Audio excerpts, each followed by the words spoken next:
Hello and welcome. I am your grumpy guide to all things gaming, the OGGM, with another OGGM adventure, and I'm drinking tea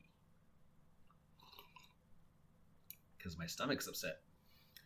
Yes, so today we're doing another deep dive into this masterpiece, the art punk punch in the face D20 role-playing game, Silver Award winner, game of the year, Mork Borg. Bam, in your face. Bam, there's a punch. Okay. So, as I said, one of the issues Mork Borg has, from my point of view, is the bad organization. Lore, rules, lore, rules. And the lore is very like, what? But I'm sure that's because of the translation. Because remember, this game was originally in another language. And then when it came over to here, it was Google translated into English. So the stuff I'm sure I'm having issues with, like sentences that don't make sense and stuff like that. And I'm like, wait, what? It's one, partially the style, and two, partially the translation. Okay, so let's just take a look at what I'm talking about. But first, let's take a look at one of the things I like. The inside cover. Like, here's your front page, here's your inside cover. This is usually wasted space on most games. You know, maybe there'll be a picture here, but usually this is wasted space. So no, there's no wasted space in this game. The inside covers, both sides, tables for random stuff. Like on this side, we've got occult random treasures, random I search the body, random names, just what the weather's like. And on the back, we have, rules for the world. We have the combat and the abilities broken down. So no, and then here we have some more random tables. No wasted space. And on the inside of this, we've got the who did what, and then bam, your first piece of just here's this archaic meteor coming down to destroy the world. Here's your art punk. This game is all art. This is a lot of style and some substance. I mean, it starts with lore, and we get lore, some more lore. Some more lore is basically telling you about the world, some ancient medieval wood print style stuff, but actually, for the game, but just that look. We've got, this scrap princess, dark on white type art, some more lore. We've got the random tables of starting gear. So all this is lore before we actually get to the rules of character creation. So bam, first problems is really after the very first page in the introduction, it should be character creation. Very nice, very condensed. This is a table that takes up a lot of space that doesn't need to take up a lot of space. And then you have, bam. So the very first thing should be the character creation instead of lore. The lore is great, but really for a game to be well written, you want to hook people for the very first second, and most people want to see the crunchy bits. So character creation starts with rolling some random gear. You have a D6 table, a D12 table, and a D12 table. And everybody rolls in this table. And if you're lucky, you get like one thing. And if you're really lucky, you get two things from each table. But normally you got a random carrying stuff table. We got some random gear stuff table. And then some random specialty stuff table. And that's it. That's your entire character. Then you roll stats. But of course, that's not the next page, which should be stats and stuff. No, the next page is weapons, explains the math of the weapons and the armor and stuff like that. And then we have character creation. And the character stats in this game are agility, presence, strength, and toughness. Agility is defending, balance, speed. Presence is perceiving, aiming, charming, and wielding your superpowers. If you get any strength, how strong I am. And toughness, use resist cold and heat and stuff like that. Everything in this game is a DR. DR6 being the so simple anybody can do it, and DR18 probably being the highest. Stats range from -3 to +3. Now it says here you roll a 3d6 for each stat, but then you look at the table for the bonuses and it doesn't make sense. So I think that's the first translation error, is that it should be roll a d20 on this table. And everything is a DR test. D20 plus your ability equal to greater than the DR. And the bad guys, the monsters, normally don't get that ability bonus. They just roll a flat DR. Like if the shambling slime that is chasing you needs to roll to see that you put a bear trap on the ground, it doesn't get to add its shambling slime presence. It just rolls straight to 20. So bad guys are normally at a disadvantage because they don't get that bonus, but you do. And then we have, you know, your carrying capacity, which is your strength plus 8. That's how many things you can carry. That's it. You do it like a video game. You have little slots. You fill in the slots. When those slots are filled, 8 things, you're encumbered. And encumbrance slows you down, and being slow in this game can kill you. So you can't be carrying around the 20,000 gold pieces and the solid gold bathtub and the kabuki mask and all the other stupid stuff.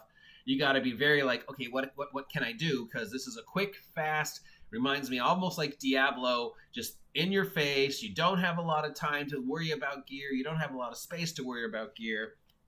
Initiative is a D6, and it's the us versus them initiative system. So it's either all the players go and then the monsters react, or the monsters go and the players react. There's none of that. You go, Susan, then I go, then Steven goes, then the DM goes, then Andrew gets his 3 attacks, and Steph is going to sit there for 20 minutes because she hasn't read her character sheet and she doesn't know what she can do. No, it's bam. All right, everybody on this side, go. What do? Do you work together and come up with some complex plot where, you know, Bill, the schoolboy's the monster, and Susan knocks the monster over, and then Erwin comes and says no. And if they sit there and they like blah blah blah blah, don't give them time to sit there. Just you gotta keep pounding them. This game is very fast. It's very bloody. It's very in your face. It's very, you know, I'm not going to give you a chance to sit there and plan. Everybody on your side goes. Do you have something to do? No. Okay, I'm gonna go. And toughness is also, your hit points is your toughness stat, but a D8, plus a D8. So the most you can have in this game is 12. The minimum is 1. If you go to 0, you're knocked out. If you go to, and you can be recovered, but you get what's known as a broken. And then you get to roll on the broken table, which is in here, to see what is the result of almost dying. And if you go below that 0, you're dead. There's no negatives. There's no short rest. There's no long rest. There's no magic healing. There's no, you know, we spend 2 days hiding in a cave. No, the world's out to kill you. And the world is on a time. And when that timer's done, the world is gone. So wasting 2 days in a cave, that's 2 days closer that the timer moves to ending the world. And depending upon how bloody the DM wants to be, that could be it. If he rolled a D6 and there's only 6 days in his campaign, yeah, it's a very violent game. You can, you know. And then we have the rules for rest, reactions, morale. Then we've got the, you know, healing rules. And what should be in the heat right after the healing rules is the broken rules. But it's not. We have some stuff on the weird magic of this game. Everything comes from scrolls in this game. So there's no, like, you know, spell books or sorcerers or warlocks. It's just people who can read the scrolls. And everything you find that's going to be a magic spell is going to be on a scroll. When you read that scroll, it burns it, and then you got to go find new scrolls or make your new scrolls. Then we have a random table for generating story and what the, you know, so that shouldn't be here. And another thing that shouldn't be here, that should be either before or after the character creation thing, because it's about omens and adventure generating and what your patron is demanding upon you. But really, you want to know after the initiative, after the combat rules, after what damage does what, is what happens if I'm broken. So then we get the broken table.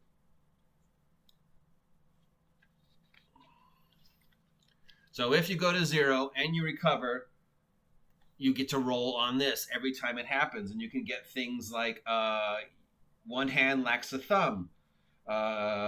You're missing an eye. You have a red swollen nose. You're missing some fingers. And then we can roll some other things. Like maybe you get a mental broken and you pick up a bad habit. Like you eat bugs. And then we have a random rumor table. The results of arcane spells going bad. So if you cast an arcane spell and it fails, you roll this. And then it's like, oh, one of your teeth fell out, or a skeleton is possessed and it's following you, or stuff like that. And then we have the classes. Now, this game doesn't say you can't, you know, it's like, there is classes. These are optional. You could just do, like I said, roll for each stat, roll for starting gear. Bam, that's your character. Or you can have the classes. And the classes are very weird. It's definitely not your normal OSR, D20, D&D classes. Like the fighter is called the Fanged Deserter. And his big thing is he's got a bite attack. And he starts with some stuff. He's got some earliest memories. And every time he levels, there's some abilities he gets. But, you know, he only gets one ability per level. He can only pick from anyone in this list, but there's only 6 picks. So, if you know, this game only goes to 10th level if you live that long. We have the Gutterborn Scum, which I guess is sort of the rogue class of the game. We have the Stoic Hermit, which is sort of the cleric / I know stuff guy. We have Wretched Royalty. So one of the classes you could be is just a disposed noble. And your special abilities and class skills all have to do with the fact that you have noblish oblige, and you can like get a horse or make people do stuff or have a retainer. Then we have the Heretical Priest, which is also a potential scroll user. This is the closest thing the game has to a cleric. And we have the Occult Herb Master, which I guess is the game's closest thing to a wizard. And this guy's thing is, you know, making potions and stuff like that, and reading scrolls and talking to toads. Then we go right to the monster section after that. And the very first monster in the game is named Seth. So you gotta love a game whose very first monster is named Seth. It's a goblin named Seth. Shout out to Seth Game and Anime. Seth Bradley, look, you're in this game. And then each monster has a page. There's an amazing art and some information on the page. I love the art, but I also think it's a waste of space. You know, when you could do 2 monsters per page or even 3 monsters per page, since the information on the monsters is like literally 3 lines in most cases. So that's a lot of wasted space. Killer Doll. Yeah. And then we have some more things like Cultists. And then we have it does come with a starter adventure, like a little dungeon crawl for your characters to go do. And then it goes straight to the very end with the index. You have the quick rules for character creation, the quick rules for, scrolls and spells, the quick rules for combat, the index, a whole bunch of great random tables to generate stuff in the world, like where do you wander, who or what contacts you, adventure sparse, what's a pre-built dungeon table, corpse plundering, D10 occult treasures, stuff like that. All this game is in, what is that? 16 pages. So, I mean, that's very OSR. And it's not very expensive. And the main thing you're paying for is the art. I mean, they advertise themselves as a art book, a death metal art punk storybook that also happens to be a role-playing game. But it tells the story of this horrible, dark, grim-dark, pestilent, Lovecraftian 80s gonzo world, you know, that's doomed. And it's on a timer. And everything your character does matters because you have so little time to survive in this world. So you got to make the most of it. And what type of hero are you going to be? Because the world's going to end in a week, a month, a year. So that's our deep dive into the character creation system for Mork Borg. It says 3d6 for each stat, but I think it meant 1d20 for each stat, and you roll on the table, which sort of reflects the 3d6, 4d6 table we're familiar with. But 3d6 does not get you a stat that gets you that +4, unless you roll 18. And that's a +3 is the highest you can go. So probably it meant d20. There's no substats. There's no goofing around with skills. It's just gear. Everything is based on gear. It's another game that, you know, your powers come from gear. Spells come from scrolls and potions. Magic comes from gear. So it's following in the same step as Glog and Maze Rats and Knave and ICRPG and just this sort of, you know, very fast, very low-key style of gaming. Very almost video game influenced. You pick something up that gives you a power. And maybe it helps the other powers you have, maybe you don't. And if you don't like it, you eventually throw it away or trade it to somebody else and hopefully upgrade for something better.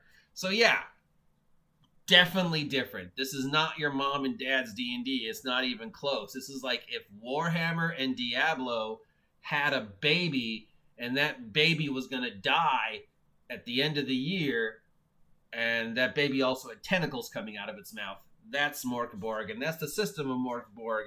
And that probably brings our deep dive in Mork Borg to an end, because there's not much more you can say about this game other than, oh my god, the art is amazing. The lore is just nightmarish fuel, but it needs to be edited better for an American audience. But yeah, this game is great. Definitely worth the money. Definitely understand why it won, because it's just so fucking different than anything else. And I almost think it should come in gold instead of silver, and Aliens should have got silver, because Aliens had, a licensing product, and basically, it's something that's already been done. So all you did was take a game and product. Yeah, whatever. That's my personal opinion, and nobody fucking cares. Mork Borg, pick it up, read it, be depressed for a couple hours, and keep it on your shelf. Even if you never use it, it's a great book just for the art. I will talk to you losers later.